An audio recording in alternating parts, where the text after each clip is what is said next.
طريقة عمل المولتو من عجينة ال10 دقايق في أقل من 10 دقايق. هنا أنا بقى جبت العجينة بتاعتي بعد ما خمرت، وهبدأ أفردها كده كويس جدا، وبعد كده هخليها رقيقة يعني. وبعد كده هبدأ بقى إن أنا أقطعها مثلثات زي ما انتوا شايفين. بعد كده هفرغ المثلثات بحيث إن هي ما تكونش شابكة في بعضها. بعد كده بقى كان عندي قطعة كده من الشوكولاتة زي ما انتوا شايفين، هبدأ أحط فيها قطعة كده من الشوكولاتة.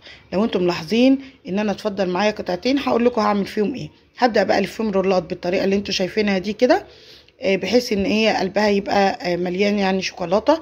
بعد كده هجيب بقى الشوكولاتة السايحة بتاعتي، وهبدأ ان انا اعمل بيها القطعتين اللي كانوا فاضلين، ما كانش عندي شوكولاتة من التانية. هبدأ برضو الفها بنفس الطريقة رولات. هنا هكون بقى مجهزة الصينية بتاعتي، ومجهزة كوباية فيها نسكافيه.